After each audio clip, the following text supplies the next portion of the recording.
What's going on, y'all, and welcome back to another Etheria restart video. Today I want to talk about two major things that are happening. The first one, let's go ahead and just discuss the shell changes that happened, what actually went into effect, what is still missing, and how does this impact us moving forward as players, as well as did they deliver on the promise that Jack gave us in that HyperTalk interview with the content creators. And second, I do want to start talking and mentioning the whole Dreamscape event that's going to be happening for global tomorrow. Now, Asia and probably Europe by now have already gotten to experience this. And let me tell you guys, it is actually insane the amount of stuff that's in there. However, I'm not sure if it's going to be a good thing or bad thing, depending on who plays it, how it's received in the community. So thank you so much for tuning in. Yeah, let's go ahead and just break it all down. All right, so let's check out what they, changed in the latest update. Dreamscape is going to be launching soon. That's the event we're going to talk about right after we go over the shell stuff. But here we go. We have the Shell Slumba is the name. They added this to the Grim Pursuit Inferno difficulty. Slumba will replace other epic shell drops from Inferno difficulty, and recycling will grant a large amount of training data. Now, I actually had to go back and check the HyperTalk to see exactly what Jack said in terms of what they wanted to give us, for the training data update.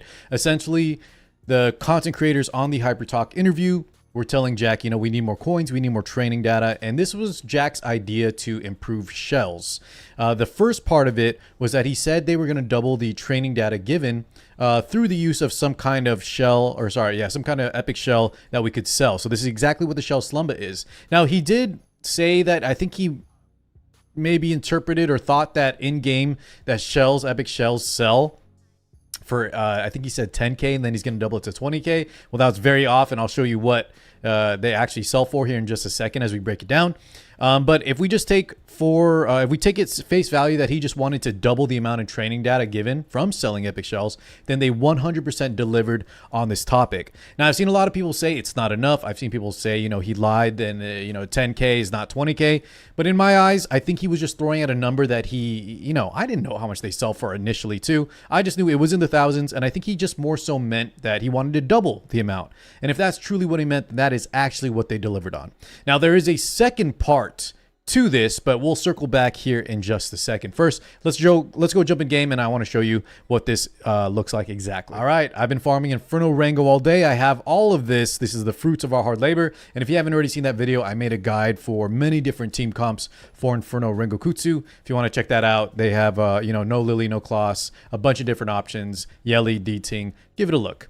But let's go ahead and take a look at what they actually added. We have the Dream Boss, and then I still have some of these old epic shells as well, and I kept these because I wanted to show you guys something. And take a look here right at the recycle to obtain.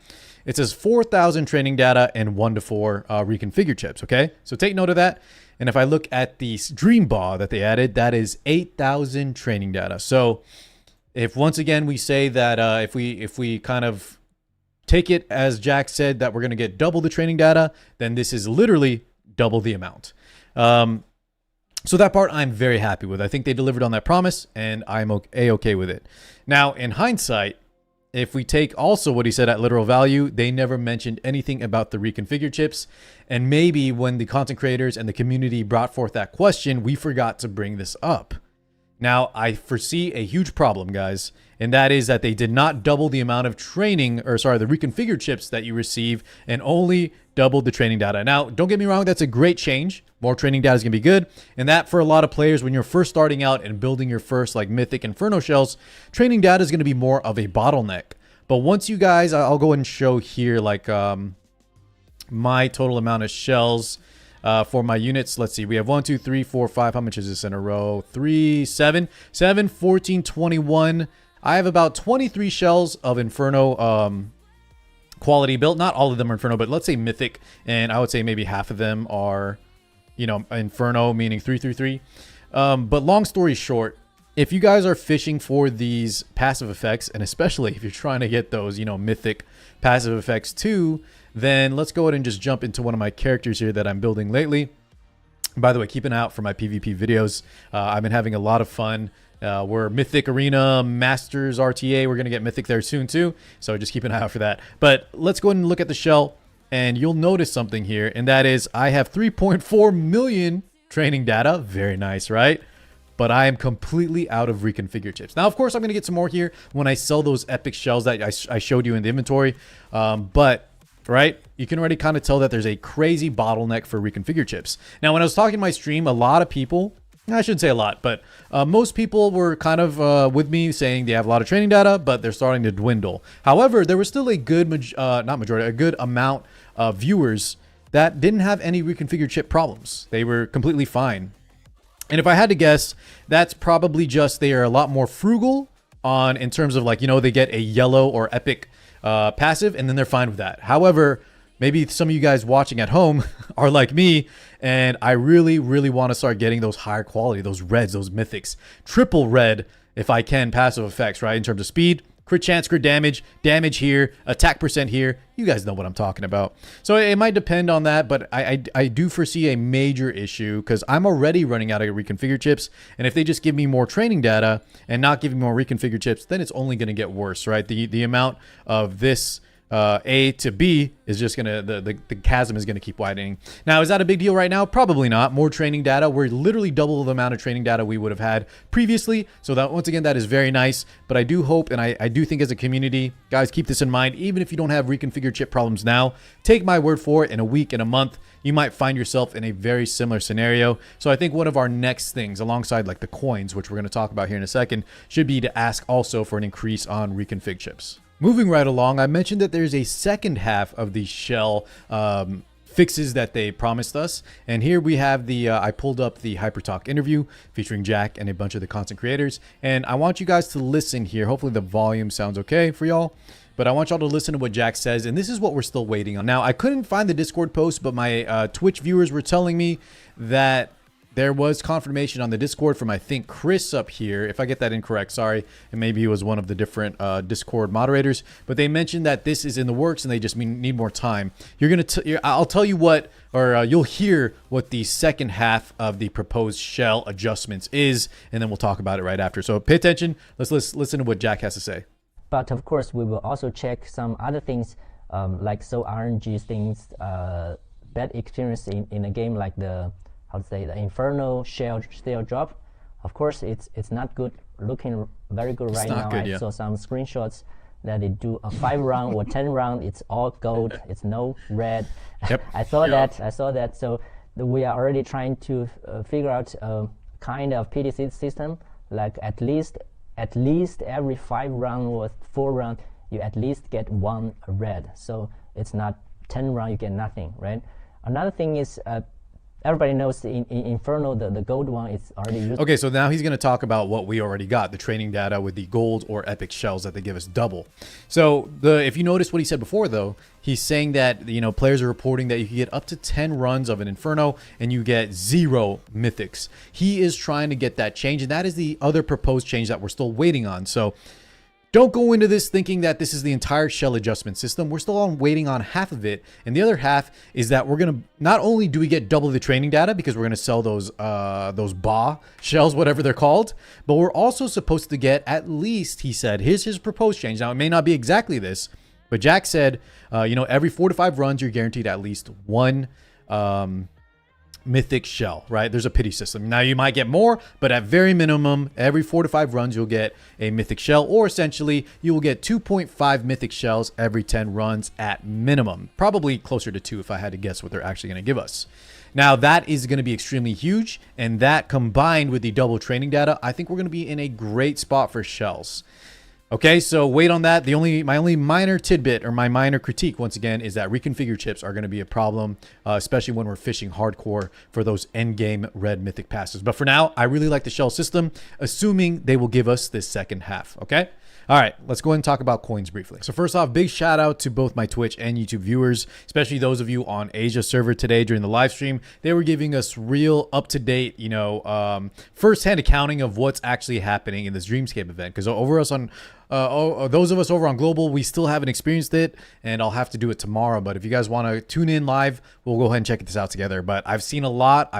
They've been telling me a lot, and I want to share with you guys at least an initial glance. I know some other content creators might have covered it, but until I get into it myself, I don't want to make a hardcore ruling one way or the other on how it's going to be received, but I do want to share with you all some tidbits if you haven't seen anything about this yet. So we were looking at that I was showing you all that Jack interview, right, where we talk about the shells, and the shells look for the most part very good. As soon as they deliver on the second half of the Mythic Shell Pity system, I think we're going to be in a great spot there. Now, as for coins, Jack said that this event that's coming up soon will be one of the ways to kind of alleviate the economy, the issue with silver coins in Etheria. Now, that did sound a lot more worrying than his proposed shell system, for me at least personally, and I know a lot of people weren't happy with that. But now we have officially gone into the event, and we can kind of see how it's looking. So just first glance, guys, there is so much to this event, first off, that we're only going to scratch the surface today, okay? So I don't want you going out of this video taking a hardcore take one way or the other. Let's go ahead and wait tomorrow for Global at least to really dig our teeth in. And even then, I want to give some time to plan out, look at a macro view. How long does the event run? How much can free-to-play versus whales? How difficult is it? How much is the risk-reward? And how much coins versus other things do we get? But here's what I've been told from Asian players, and that is that there will be a lot of ways to get these purple currency, the Dreamscape fragments, something like that. And you can use them to spend boxes. You'll get a lot of this. I think you can buy like all of these boxes within like, I think a day. I could be wrong on that, but you can buy a lot. Now, these are mystery boxes, and they are RNG.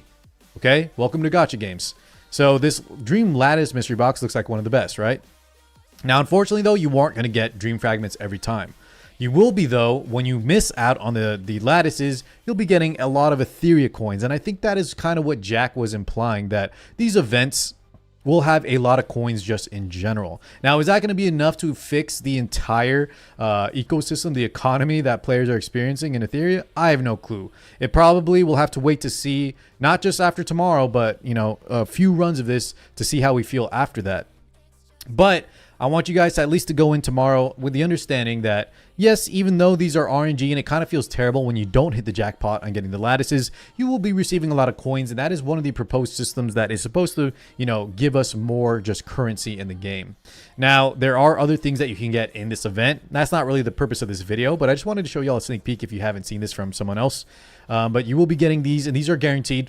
You'll be seeing a lot of different types of summons, stabilizers, anima fragments, perfect lattice fragments, some evolution lattice, and then you can also get these mystery boxes where you can get other stuff as well, crystals, lattice fragments, these rainbow summons, and all that good stuff. And just hovering through the other images that were sent to me, we have like these are the keys that you will use to. Oh, sorry. Let me go ahead and hide my camera real quick. But these are the keys that you will be using to enter.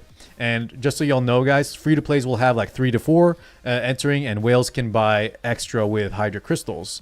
Free-to-plays, of course, can use your Hydra Crystals as well, but it is pretty significant.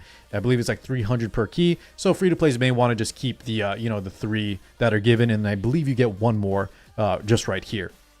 But these are the tokens or whatever you get, this currency, the runes, and then we can spend those here to get, lattice fragments, summons, and all that stuff. Now, I was also sent, shout out to... his name is Jenna Taken on Twitch, and he was giving us a play-by-play of his... This is the last thing we'll cover in the video, but this is very interesting. And he was showing us a play-by-play of his alt account and what he was doing inside here. He even had notes on this. But you pick some runes, they do different abilities. Think of it like a roguelike. Other games have very similar mechanics to this sort of system. And as you progress, you'll choose different options, and they'll have different benefits. He's writing here, he's testing stuff, doesn't stack. There's chests, and there's actually a lot of stuff here where he's showing us the bosses, the difficulty. There's even something like, let's see here. I wonder if it's in the screenshot.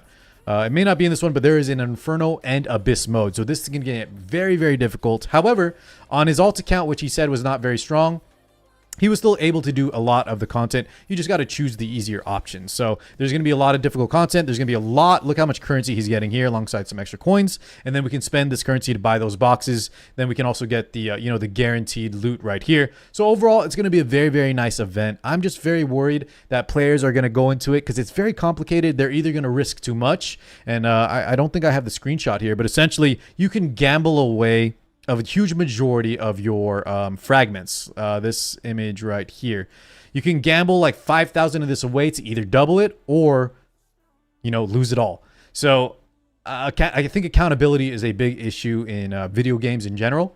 And I could see a lot of people, you know, mistakenly just ruining their runs and not getting a lot out of this event, when instead maybe if they weren't willing to risk it all, they should have played it a little bit more safe. But from what I've seen, you choose a different portal, there's different difficulties. The choice is on you on how much you want to risk versus how much you want to gain. And I think playing it safe will still net you a very good chunk of rewards.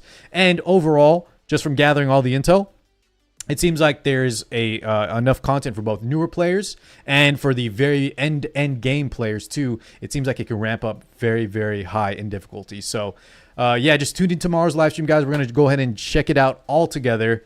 And yeah, I'm hoping that this will be well received by the community, but I have my doubts. I just want you guys to go into it with an open mind. Feel free to think however you wish about the entire thing, the shells, the coins, this new event. But I want you guys to at least have the facts before you critique. So hopefully this helps some of y'all out. And yeah, keep an eye out for my other guys. Thank you so much for watching, and I'll catch you all in the next one. Peace out, everybody.